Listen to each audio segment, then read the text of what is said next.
मेरा नाम शिल्पा है। हम 4 बहनें थीं। अपनी शादी के बाद जब मेरी माँ गर्भवती हुई थी तब उन्हें बेटे की चाहत थी, मगर उनकी पहली औलाद बेटा पैदा हुई।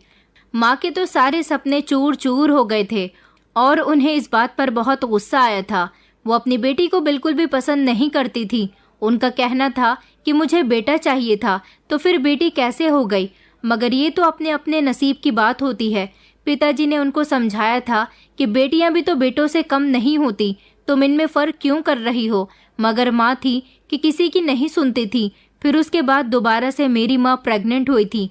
उन्हें फिर से उम्मीद जगी थी कि उन्हें बेटा पैदा होगा, मगर फिर से उनकी उम्मीद टूट कर रह गई थी। इस बार तो उन्होंने मेरी दूसरी बहन को गोद में ही नहीं लिया था। इस बार भी पिताजी ने उनको यही समझाया था कि बेटियां तो लक्ष्मी का रूप होती हैं, मगर इस बार भी मेरी माँ मानने के लिए तैयार नहीं थी और बार बार यही कह रही थी कि मुझे बेटा चाहिए। मेरी माँ की दोनों ही बेटियां बहुत रोने वाली थीं, उनको बहुत तंग करने वाली थीं। इसलिए मेरी माँ से सब लोग कहते थे कि तुम इन दोनों की परवरिश ही अच्छे तरीके से कर लो, यही तुम्हारा बेटा है और यही तुम्हारी बेटियां हैं। मगर माँ का तो यही कहना था कि जब तक वो बेटा पैदा नहीं कर लेती तब तक वो हार नहीं मानेंगी। बेटे के चक्कर में मेरी माँ की 4 बेटियां हो गई थी। मैं सबसे छोटी बेटी थी। हम चारों बहनों से ही हमारी माँ प्यार नहीं करती थी। हमेशा उनके मुंह पर यही रहता था कि चारों की चारों कलंकनी पैदा हुई है। वो हम चारों बहनों से घर के सारे काम करवाया करती थी। हम लोगों ने ठीक से होश संभाला भी नहीं था कि उन्होंने हमसे घर के काम करवाने शुरू कर दिए थे। हम अपने छोटे छोटे हाथों से बर्तन धोया करते थे, छोटे छोटे हाथों से कपड़े धोया करते थे। हमारा बहुत बड़ा घर था, उसके आंगन की सफाई लगाया करते थे। हम चारों बहनों की जिंदगी माँ ने शुरू से ही नरक बना दी थी। पिताजी जब हमें घर का काम करते हुए देखते तो माँ को कहते थे कि बेटियों को इतना तंग मत किया करो, इससे काम मत लिया करो। एक दिन ये अपनी ससुराल चली जाएंगी तो इन्हें याद करती रह जाओगी। इनको पढ़ाओ लिखाओ, इनकी परवरिश अच्छे से करो, क्योंकि ये पराया धन है। माँ कहती थी कि मुझे इनसे कोई मोहब्बत नहीं है। तुम ठीक कहते हो, ये पराया ही धन है, इनकी इस घर में कोई जगह नहीं है। एक दिन ये लोग शादी करके चली जाएंगी, आपकी सारी जमा पूंजी भी ले जाएंगी। अगर इन चारों की जगह 4-4 बेटे होते तो आपका कारोबार कहाँ से कहाँ होता। आपको कोई मेहनत मजदूरी भी नहीं करनी होती। वो चारों हमें घर बिठाकर हम दोनों को ऐशो आराम की जिंदगी दे रहे होते। मैं तो अभी भी यही चाहती हूँ कि मेरा बेटा हो जाए। मैं तो हमेशा उसे ही प्यार करूंगी। इन लोगों को देखकर कभी मेरी ममता जागती ही नहीं है। जब तक ये यहाँ रहेंगी मैं इनके साथ इसी तरह से सुलूक करूंगी। इस बात पर पिताजी को गुस्सा आ जाता था। वो माँ से कहते थे, अगर तुम्हें बेटे की इतनी ही चाहत है, तुम्हारा बेटा मुझसे नहीं हो रहा, तो तुम किसी और से शादी कर लो। शायद उससे तुम्हें बेटा पैदा हो जाए, तुम्हें सुकून मिल जाएगा और मेरी बेटियों की जिंदगी भी सुकून से गुजरेगी। मैं अपनी बेटियों के खिलाफ ऐसी बातें और नहीं सुन सकता। आखिरकार इतना समय हो गया तुम्हें यही बातें करते हुए। मेरी बेटियां मुझे बहुत प्यारी हैं। मेरे लिए तो मेरी बेटियां ही मेरा बेटा है। मैं इनसे बहुत प्यार करता हूँ। मेरी खातिर तो तुम मेरी बेटियों के साथ प्यार मोहब्बत से रहा करो। तुम्हारा बेटा ना होने पर आखिर इन बच्चियों का क्या कसूर है? कसूर तो तुम्हारा है। तुम्हारी कोख ही इस काबिल नहीं है कि तुम बेटा पैदा कर सको। भगवान ने हमें इतनी प्यारी प्यारी बेटियां दी हैं, तुम्हें तो खुश होना चाहिए। मगर तुम बेटे की चाहत में अंधी हो गई हो। तुम्हें क्या लगता है कि बेटियां मेरी सारी जमा पूंजी लेकर चली जाएंगी? याद रखो, एक दिन बेटा भी अपनी पत्नी के साथ अलग होकर तुम्हें अकेला छोड़कर चला जाएगा। तब तुम्हें एहसास होगा कि बेटियां कितनी कीमती होती हैं और बेटे कितने मतलबी हो जाते हैं। मैं अपनी बेटियों का ख्याल रख सकता हूँ। तुम चाहो तो दूसरी शादी कर सकती हो, लेकिन अगर मेरी बेटियों से तुमने कुछ भी कहा तो अच्छा नहीं होगा। ये मासूम है, इनकी इज्जत करो। बेटियों का दिल बहुत नरम होता है। वो अपने माता पिता का बेटों की तरह ख्याल रखती हैं। मगर माँ ने तो पिताजी की किसी बात को सीरियस लिया ही नहीं था। पिताजी हम चारों बहनों से बहुत प्यार करते थे। एक पिताजी ही थे जिनके घर में आते ही हम चारों के चेहरे पर मुस्कुराहट आ जाती थी। उस समय मैं बहुत छोटी थी। मेरी उम्र लगभग 5 साल होगी जब मेरी माँ को पता चला कि वो 5वीं बार माँ बनने वाली हैं। इस बार वो खुश नहीं थी, मगर उनका कहना था कि अब की बार मैं आखिरी बच्चा पैदा करूंगी, सिर्फ इसी आस में कि मेरे बेटा पैदा होगा। माँ को ख्वाहिश थी कि उनके बेटा हो, मगर उम्मीद नहीं थी। हर बार बेटे की उम्मीद में उन्हें बेटियां ही मिली थी, इसलिए उन्होंने अब बेटे की उम्मीद छोड़ दी थी। मगर वो भगवान से प्रार्थना करती थी कि उनकी ख्वाहिश पूरी हो जाए। पिताजी से लोग भी यही कहा करते थे कि भगवान तुम्हें एक बेटा और दे दे, 4-4 बेटियों का बोझ तुम अकेले के कंधों पर है। मगर मेरे पिताजी उन्हें बड़ा करारा जवाब देते थे। कहते थे कि मुझे बेटों की ज़रूरत नहीं है, मैं अपनी बेटियों से ही काफ़ी प्यार करता हूँ। इस दुनिया में बहुत कम पिता ऐसे होते हैं जो बेटियों से घबराते नहीं हैं, बल्कि उन्हें प्यार करते हैं। मगर हमारी माँ तो एक औरत होते हुए भी अपनी बेटियों से नफरत करती थी। हमारे पिताजी ने कभी हम लोगों के साथ बुरा नहीं किया था, और ऐसा तो माँ पहली बेटी पैदा होने से ही करती आ रही थी। अब वो 5वें बच्चे को जन्म देने वाली थी। वो पिताजी से भी कहती रहती थी कि इस बार प्रार्थना करो कि भगवान हमें बेटा दे दे, और बेटे के लालच में इस बार वो ना जाने किस किस बाबा के पास भी चली गई थी। आखिरकार उनकी ये ख्वाहिश पूरी हो ही गई थी। लेकिन अब हम चारों बहनों की जिंदगी में और भी ज्यादा परेशानियां आनी शुरू हो गई थी। जिस दिन मेरी माँ ने बेटे को जन्म दिया था, उस दिन उनकी खुशी का कोई ठिकाना नहीं था। हम सब बहनें भी बहुत खुश हो रही थी, जबकि पिताजी माँ की खुशी की वजह से खुश हो रहे थे, वरना उन्हें बेटा पैदा होने की ज्यादा खुशी नहीं थी। ऐसा इसीलिए था क्योंकि पिताजी ये बात अच्छी तरह से जानते थे कि माँ अब और ज्यादा हम लोगों पर ध्यान देना बंद कर देगी, वो सिर्फ अपने बेटे की होकर रह जाएगी। हमारा भाई 1 महीने का हुआ था जब पिताजी इस दुनिया से चल बसे। अचानक पिताजी की बहुत तबीयत खराब हो गई थी। सुना था कि उनके फेफड़े खराब हो गए थे। उनके सीने में बहुत तेज दर्द उठा था। सारा दिन मेरे चाचा जी उनको अस्पताल में लेकर घूमते रहे थे। हम सब लोग बहुत परेशान थे, और फिर खबर आई कि हमारे पिताजी इस दुनिया में नहीं रहे। अब हमारी जिंदगी में भी कोहराम मच गया था। मैं तो उस समय छोटी थी, मगर मेरी तीनों बड़ी बहनें पिताजी की मौत पर बहुत रोई थी। लेकिन पिताजी मुझे भी बहुत याद आए थे। आखिरकार वो तो हम सबसे ढेर सारा प्यार करते थे। हमें उनके प्यार मोहब्बत की आदत हो गई थी। अब हमें कोई प्यार करने वाला नहीं बचा था। हम अपने छोटे भाई को प्यार करते थे। उसके पास खेलने के लिए जाते तो माँ हमें उसे छूने तक न देती थी और कहती थी कि मेरे बेटे को अपनी नज़र मत लगाना, तुम चारों बहनें अपना मनहूस साया भी मेरे बेटे पर मत पड़ने देना। धीरे धीरे वक्त इसी तरह से गुजरता चला गया। जैसे जैसे हम बहनें एक एक करके जवान होने लगी, मेरी माँ ने हम लोगों की शादी करना शुरू कर दी थी। मेरी सबसे बड़ी बहन का रिश्ता जब आया तो मेरी माँ ने उनकी फौरन ही शादी कर दी। ये भी नहीं देखा कि मेरी दीदी की शादी वो कहाँ पर कर रही है, क्योंकि माँ तो हमेशा अपने और अपने बेटे में बिजी ही रहती थी। जिस लड़के के साथ उन्होंने मेरी दीदी की शादी की थी, वो लड़का बहुत ज़्यादा उम्र का था। उन लोगों ने दहेज से इनकार कर दिया था। माँ को लग रहा था कि उनकी बेटी की शादी फ्री में हो रही है, इसलिए दीदी की शादी उस उम्रदार आदमी के साथ कर दी थी, जबकि मेरी दीदी की उम्र तो सिर्फ 18 साल थी। फिर उसके बाद उन्होंने दूसरी बहन की शादी की, जब वो भी 18 साल की हो गई। हम बहनें जैसे जैसे 18 साल की होती जा रही थी, माँ हम लोगों की शादी करती चली जा रही थी। उन्होंने ये भी नहीं देखा था कि उन्होंने अपनी बेटियों को कैसे घरों में झोंक दिया है। बस जहाँ से उन्हें लगता कि बेटियाँ फ्री में विदा हो रही है, उधर से ही वो उनकी शादी कर दिया करती थी। हम चारों बहनें ही बेहद खूबसूरत थीं, इसलिए हमारे रिश्ते भी आसानी से आ गए थे। लोग बिना दहेज के भी हमसे शादियां करने के लिए तैयार थे, और हम चारों बहनों में से 3 बहनों के भाग तो फूट गए थे। मगर एक बहन थी जो दूसरे नंबर वाली थी, वो अपनी ससुराल में खुश रह रही थी। बाकी हम तीनों अपनी ससुराल में बहुत परेशान रहते थे। मेरी सबसे बड़ी दीदी, जिनके पति की उम्र उनसे दुगनी थी, वो बीमार रहता था। मेरी शादी तो एक ऐसे इंसान से करवाई गई थी जो चोरी किया करता था। मैं उसकी ऐसी हरकतों से बहुत तंग थी। वो शराबी था और जुआ भी खेलता था। जबकि मुझसे बड़ी वाली मेरी बहन की शादी हुई थी तो उसकी सास उसे बहुत तंग करती थी। हम लोग बहुत परेशानी के दिन गुजार रहे थे, मगर हमारी माँ को इस बात का एहसास ही नहीं था कि हम अपने ससुराल में खुश भी हैं या नहीं। हमारी माँ से लोग कहा करते थे कि तुम्हें अपनी बेटियों की शादी करने की इतनी भी क्या जल्दी है, पहले उन्हें ठीक से जवान तो हो लेने देती। लेकिन मेरी माँ ने कहा कि इन सब की परवरिश के बीच में अपने बेटे की तरफ ध्यान नहीं दे पा रही थी। अब ये अपने घर की हो गई हैं और इन्हें जिम्मेदारी संभालनी आ जाएगी। आसपास के लोग मेरी माँ की सोच पर बहुत अफसोस करते थे और कहते थे कि तुम पागल हो गई हो, तुम्हारा दिमाग खराब हो गया है, जाकर अपना इलाज करवाओ। बेटियां तो बड़ी प्यारी होती हैं और भगवान भी इससे खुश रहता है, तुम कैसी माँ हो जो अपनी ही बेटियों से इतनी नफरत करती हो। मगर हमारी माँ तो किसी बात पर ध्यान ही नहीं देती थी। उन्होंने हम चारों बहनों में से किसी को भी कभी स्कूल नहीं भेजा था। पिताजी कहते भी थे कि मैं अपनी बेटियों को अच्छी शिक्षा दिलवाना चाहता हूँ, मगर माँ कहती थी कि कोई ज़रूरत नहीं है फिजूल खर्ची करने की। इन लोगों को पढ़ा लिखा कर क्या होगा, शादी के बाद तो इन्हें रसोई ही संभालनी है। लेकिन उन्होंने अपने बेटे का एडमिशन गांव के सरकारी स्कूल में करवा दिया था।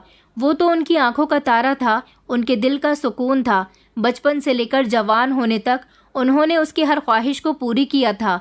वो जैसा चाहता था माँ उसके लिए वैसा ही कर दिया करती थी। हमारे गांव के बाजार में पिताजी की कुछ दुकानें थीं जो उन्होंने किराए पर दे दी थी। उनका जितना भी किराया आता था वो माँ अपने और अपने बेटे के ऊपर लगाया करती थी।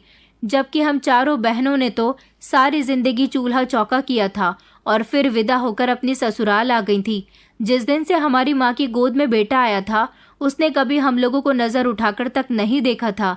हमारी शादी के 10 साल गुजरे थे जब हमारा भाई पूरी तरह से जवान हो गया था और अब उसकी उम्र भी शादी करने की हो गई थी। 10 साल में हम चारों बहनों की जिंदगी में इतना बदलाव तो आया था कि हम हालात से लड़ने के काबिल हो गए थे। पहले हम लोगों की उम्र कम थी, इसलिए अपनी अपनी ससुराल में ठीक से एडजस्ट नहीं हो सके थे। लेकिन धीरे धीरे जैसे हम लोगों की उम्र बढ़ती गई हमें हालात से लड़ना आ गया था, हालात पर सब्र करना आ गया था और लोगों को जवाब देना भी आ गया था।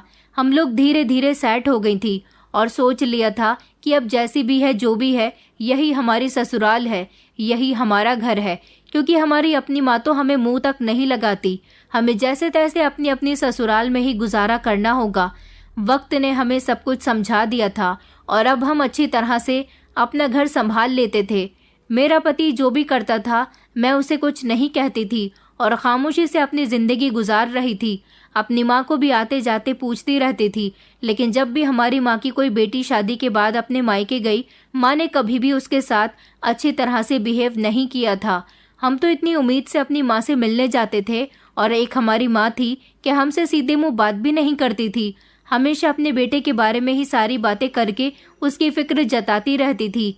ऐसा नहीं था कि हमारा भाई हमें प्यारा नहीं था, हम उसे बहुत प्यार करते थे, मगर वो भी हमारी माँ की तरह घमंडी था। हम लोगों को अपनी बहन समझता ही नहीं था। उसका नाम माँ ने बड़े प्यार से सूरज रखा था। माँ जब हमारे सामने उसकी तारीफ करती तो हम भी अपना चेहरा उदास करके वापस आ जाते थे। इस बार भी हम सारी बहनें मिलकर अपने मायके आई थीं। हमने देखा था कि माँ सूरज की शादी के लिए बहुत परेशान थी। हमने सोचा कि हम भी जाकर अपनी माँ का हाथ बटा देते हैं और जिस तरह की लड़की उन्हें चाहिए उसी तरह की लड़की ढूंढने में हम उनकी मदद कर देते हैं। लेकिन जब हमने अपनी माँ से उनकी पसंद की लड़की के बारे में बात की तो उन्होंने हमें कुछ ऐसा बताया जिसे सुनकर हमारे होश उड़ गए थे। जिस तरह की लड़की उन्हें चाहिए थी इस तरह की लड़की ढूंढने में शायद हम उनकी मदद नहीं कर सकते थे, क्योंकि वो एक ऐसी लड़की को ढूंढ रही थी। इसके बारे में सुनकर हम लोग भी परेशान हो गए थे। समझ नहीं आ रहा था वो सूरज के लिए ऐसी लड़की क्यों ढूंढ रही है जो बांझ हो। हमने जब माँ से इस बारे में पूछा तो उन्होंने कहा कि मैं अपने बेटे के लिए बांझ लड़की इसलिए तलाश कर रही हूँ ताकि उसका परिवार आगे न बढ़ सके। शादी के बाद वो अपने बीवी बच्चों के साथ अपनी गृहस्थी अलग भी बसा सकता है, मगर मैं नहीं चाहती कि मेरा बेटा कभी मुझसे अलग हो, इसलिए मैं उसके लिए बांझ लड़की लेकर आ रही हूँ। शादी के बाद उसका ध्यान सिर्फ मेरी तरफ ही हो, कभी बच्चों की तरफ न जाए, और ना ही मैं कभी अपनी बहू को ऐसा मौका दूंगी कि वो मेरे बेटे को मुझसे अलग करके ले जाए। मैंने कहा, मगर माँ ऐसा कैसे पॉसिबल हो सकता है, ऐसी लड़की तो आपको कहीं नहीं मिलेगी। मेरी बात सुनकर माँ कहने लगी कि तुम लोग तो हमेशा मुंह से गलत ही निकालती हो, चलो सबकी सब यहाँ से उठो और जाओ मेरे घर से, मैं सूरज के लिए ऐसी लड़की खुद ही ढूंढ लूंगी। हम चारों बहनें वहाँ से मायूस होकर वापस आ गए, लेकिन अब हम यही सोचकर परेशान थे कि आखिर माँ सूरज के साथ अपने फायदे के लिए इतना गलत कैसे करना चाहती है। लगभग 4 महीने गुजर गए थे। माँ को जो भी लड़की बताता था वो वहाँ पर पहुँच जाती थी और पता लगाया करती थी कि लड़की बांझ है या नहीं। फिर आखिरकार उन्हें एक ऐसी लड़की मिल गई थी जो बांझ थी। हम लोग दोबारा माँ के घर पहुँच गए थे और माँ से पूछा कि इस बार तो आपको ऐसी लड़की मिल गई है जैसी आप चाहती थी, अब आप क्या करेंगी। तो माँ कहने लगी कि अब मैं अपने बेटे की शादी करूँगी और क्या करूँगी। हमने पूछा कि माँ आखिर ये लड़की आपको कहाँ मिली, इसमें क्या खास बात है। तो माँ कहने लगी कि इसमें कोई ख़ास बात नहीं है, बल्कि ये तो ज़माने की रिवायत है कि जैसे ही बेटे की शादी होती है, उसके 2 बच्चे होते हैं तो पत्नी उसे लेकर दूसरे घर चली जाती है, और मैं नहीं चाहती कि मेरा बेटा मुझसे जुदा हो जाए। इसलिए मैंने अपने बेटे का रिश्ता उस बांझ लड़की के साथ तय कर दिया है।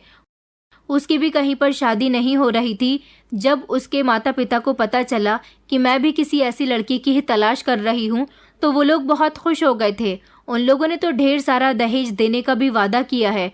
आखिरकार उनकी बांझ बेटी को मैं अपने घर की बहू बनाकर लाने वाली हूँ। वैसे भी मुझे पोतों पोतियों का कोई लालच नहीं है। मैं तो चाहती हूँ कि मेरा बेटा सारी जिंदगी मेरे पास ही रहे। माँ की बात सुनकर मेरा मन तो कर रहा था कि मैं अपना सर दीवार में देकर मार दूं, लेकिन हम उनके फैसले के खिलाफ नहीं जा सकते थे, और ना ही आज तक उन्होंने हमारी कोई बात सुनी थी। इसीलिए उन्हें जो करना होता था वो हर हाल में उस काम को करके ही मानती थी। उन्होंने सूरज की शादी उसी लड़की के साथ करवा दी थी। दिन इसी तरह से गुजर रहे थे और काफ़ी समय से हम माँ के घर नहीं गए थे, क्योंकि माँ ने हमें सख्ती से मना कर दिया था कि अब मेरे घर में बहू आ गई है, तुम लोगों को अब मेरे घर आने की कोई ज़रूरत नहीं है। मैं नहीं चाहती कि मेरे घर की सुख शांति खत्म हो जाए। हमने यही सोच लिया था कि हमें माँ के घर नहीं जाना चाहिए। आखिरकार माँ तो खुद सूरज के लिए बांझ लड़की ढूंढ कर लाई है, ताकि वो अपने बेटे के हमेशा साथ रह सके। हम भी उनके घर की सुख शांति में दखल अंदाजी नहीं करना चाहते थे, मगर माँ की याद आ रही थी। मिलने जाना बहुत ज़रूरी था। वो हमसे प्यार करती थी या नहीं, मगर हम तो उनसे बहुत प्यार करते थे। पिताजी के मरने के बाद अब वो ही तो थी जिन्हें हम अपनी माँ कहते थे, और माँ चाहे जैसी भी हो, मगर बच्चों के लिए हमेशा माँ ही रहती है।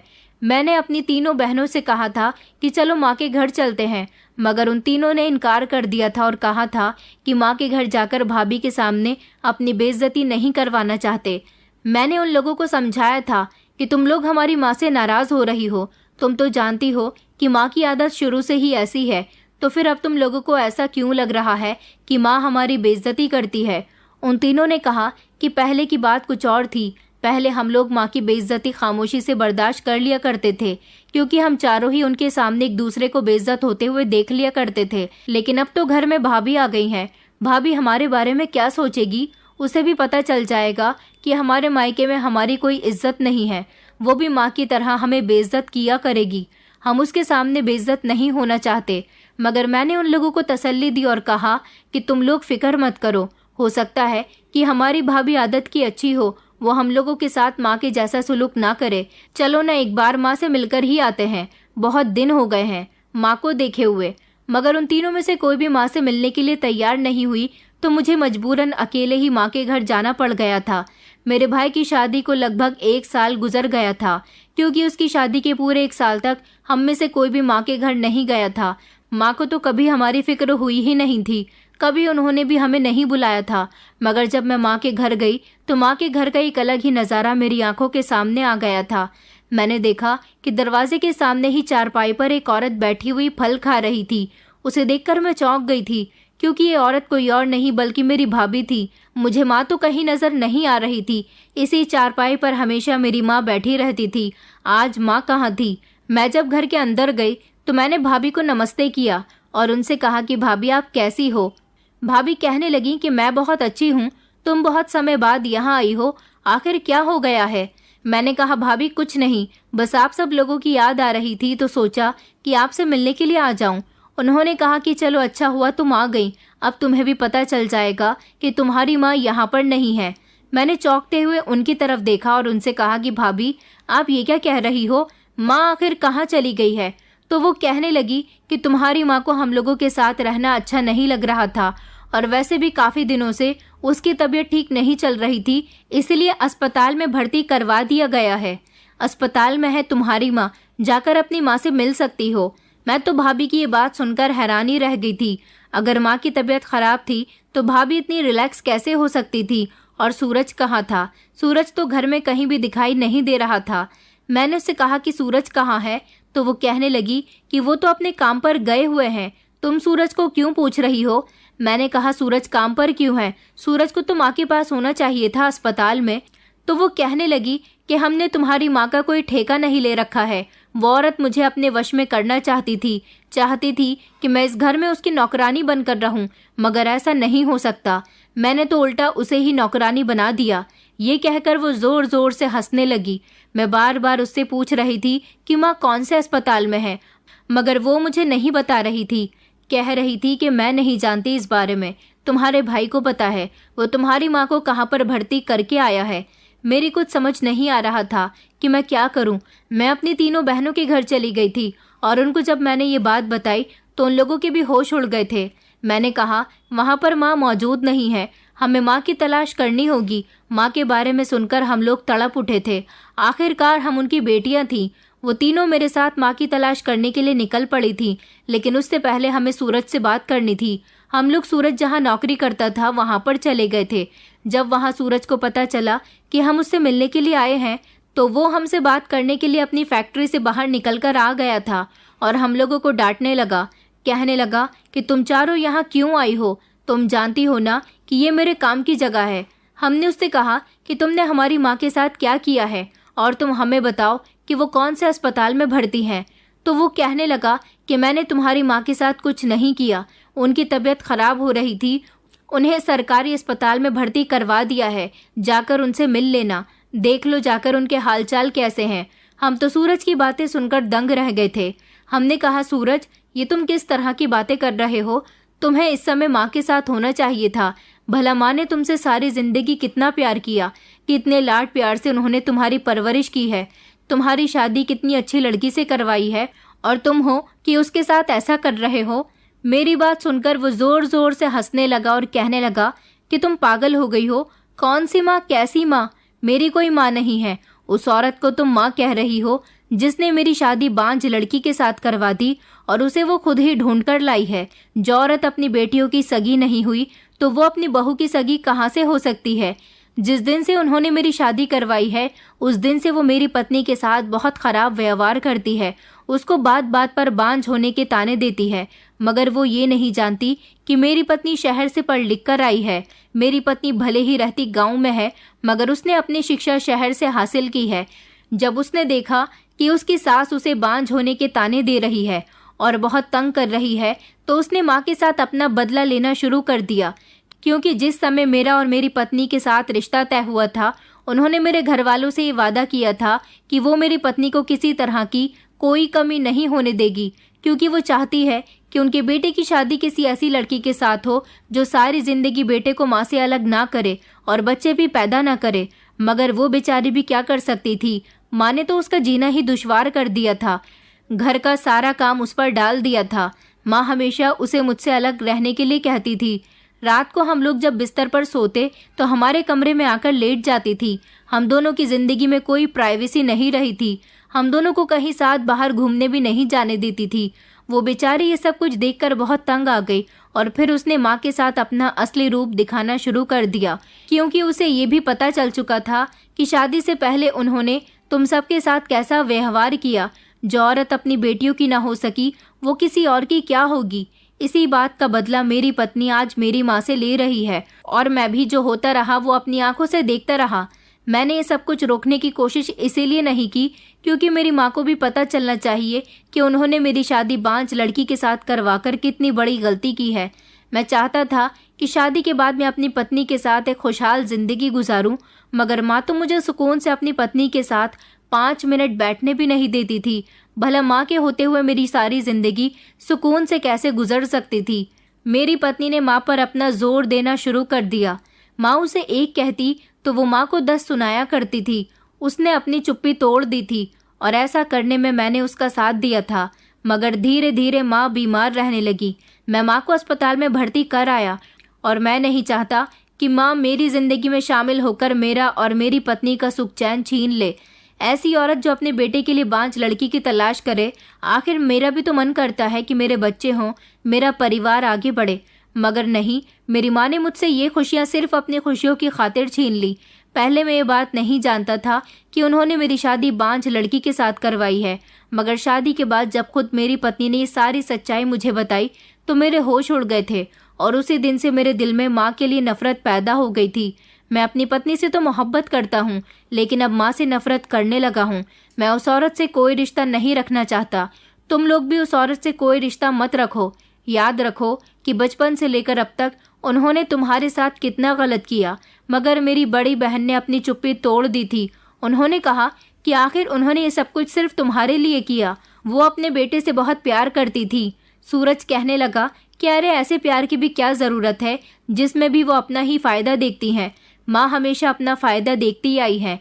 हमने कहा कि अच्छा तुम अपनी बकवास बंद करो, हमें अस्पताल का एड्रेस बता दो, हम अपनी माँ का ध्यान खुद रख सकते हैं। हम लोग सूरज से मिलने के बाद माँ से मिलने अस्पताल चले गए थे। वहाँ जाकर जब हमने माँ की हालत देखी तो हमारी आंखों में आंसू आ गए थे। जल्दी से हम चारों बेटियां माँ से लिपट गए थे। हमें लगा था कि आज फिर से हमारी माँ हमें खरी खोटी सुनाएगी, मगर आज पहली बार ऐसा हुआ था जब माँ ने हम चारों को एक साथ गले लगा लिया था। हम चारों की खुशी के ठिकाने नहीं थे। इतने सालों के बाद ही सही, मगर माँ ने हमें अपनी बेटियां तो माना था। पहली बार उन्होंने अपने गले से लगाकर कहा था कि मुझे तुम चारों की याद आ रही थी। माँ के ऐसे शब्द सुनकर हमारी आंखें फटी की फटी रह गई थी। हम लोग बड़े गौर गौर से उन्हें देख रहे थे। आज ऐसा लग रहा था कि हमारी माँ जिंदा है, वरना तो हमें सदियों से यही लगता आया था कि हमारी माँ हमारे साथ ही नहीं है। आज माँ हमें इस तरह से प्यार कर रही थी जिस तरह से पिताजी किया करते थे। उन्होंने उस दिन कहा था कि मुझे माफ़ कर दो, मैं तुम चारों की बहुत बड़ी गुनाहगार हूँ। बेटे के लालच में आकर मैंने तुम चारों के साथ बहुत गलत किया, मगर कहते हैं ना कि बेटियां तो बेटियां ही होती हैं। बेटियों का दिल बहुत नरम होता है, शायद बेटों का दिल बहुत सख्त होता है। मैंने अपने बेटे के लिए क्या कुछ नहीं किया। मैं तो चाहती थी कि उसकी पत्नी आ जाए तो किसी भी तरह वो अपनी पत्नी के कहने में न आए, मगर लाख कोशिश करने के बावजूद भी वो अपनी पत्नी का होकर रह गया। हम लोगों ने माँ को समझाया कि आपने जो उनके साथ किया वो भी गलत था। ऐसा मुमकिन ही नहीं हो सकता कि कोई बेटा सिर्फ अपनी माँ का होकर रह जाए। आखिरकार उसे सारे रिश्ते निभाने पड़ते हैं। आपने उनके साथ भी तो बहुत गलत किया। आपने उनकी शादी एक बांझ लड़की के साथ करवा दी। वैसे तो वो अपनी पत्नी के साथ खुश है, मगर सारी जिंदगी उनके बच्चे नहीं होंगे तो वो आपको कोसते रहेंगे, सोचेंगे कि आपकी वजह से ही उनका परिवार आगे नहीं बढ़ सका। माँ अब आपको बदलना होगा। माँ कहने लगी कि हाँ बेटा, वक्त और हालात ने मुझे बदल दिया है। बहू ने मेरे साथ बहुत गलत किया, मगर शायद उसने मेरे साथ वही किया जो मैंने उसके साथ किया था। वो बहू थी, इसलिए उसने मुझसे अपना बदला ले लिया। तुम लोग तो मेरी बेटियां थी, मगर तुमने कभी पलटकर मुझे जवाब भी नहीं दिया। मैं तुम लोगों की तरफ से बहुत शर्मिंदा हूँ, मुझे माफ़ कर दो। तुम्हारे पिताजी बिल्कुल ठीक कहा करते थे। आज मुझे तुम्हारे पिताजी की कही एक एक बात याद आ रही है। मैं अस्पताल में पड़ी हुई काफ़ी समय से तुम लोगों का इंतज़ार कर रही हूँ, मगर ना जाने क्यों मैं तुम लोगों का सामना करने से बहुत घबरा रही थी। लेकिन आज तुम लोग मुझसे मिलने आई हो तो मुझे ऐसा लगता है जैसे मुझे इस दुनिया की सारी खुशियाँ मिल गईं। वो बार बार हमसे माफ़ी मांग रही थी। हमने माँ को बहुत समझाया था कि अब आपको एक ऐसा इंसान बनना होगा जो हर इंसान की तकलीफ़ को समझे, हर इंसान की कमज़ोरी को समझे, इस दुनियादारी के माहौल में ढल जाए। आपने तो अपने आप को बिल्कुल अलग बनाया हुआ है। माँ हमारी बात को अच्छी तरह से समझ गई थी। आखिरकार उन्हें वक्त की ठोकर लगी थी। भैया और भाभी को भी हम लोगों ने बहुत समझाया था, और फिर भैया को इस बात का एहसास हो गया था कि माँ ने अपने मतलब के लिए सूरज और उसकी पत्नी के साथ कुछ भी किया, मगर है तो वो उनकी माँ ही। माँ को एक बड़ी बीमारी लग गई थी जिसकी वजह से वो बीमार रहने लगी थी। सरकारी अस्पताल में उनका फ्री में इलाज हो रहा था, मगर हम लोग उन्हें शहर लेकर गए और हम पांचों बहन भाइयों ने उनका शहर में इलाज करवाया था। धीरे धीरे माँ ठीक तो होने लगी, लेकिन अब माँ के दिल से हम सबके लिए नफरत निकल चुकी थी। माँ ने हम सबसे माफ़ी मांग ली थी। हम सब लोग एक साथ बहुत खुश हैं, मगर मेरा भाई, जिसको माँ ने सारी ज़िंदगी बहुत सारी खुशियाँ दी, उसका हर कहना माना, मगर उन्होंने जो उसके साथ किया वो बहुत गलत था। उसकी पत्नी भगवान से रो रो कर प्रार्थना करती थी कि उसके अंदर इतनी बड़ी कमी क्यों दी है, वो अपने पति को औलाद क्यों नहीं दे सकती। शायद भगवान ने उसकी प्रार्थना सुन ली थी। हमारी भाभी बुरी नहीं थी, मगर वो सिर्फ माँ के बुरे होने की वजह से बुरी हो गई थी। सच कहते हैं कि जिस तरह लोहे को लोहा काट सकता है, इस तरह बुरे इंसान को भी चालाकी से ठीक किया जा सकता है। हमारी भाभी ने चालाकी से हमारी माँ को ठीक कर दिया था, और उनकी ये चालाकी हमारे बहुत काम आई थी।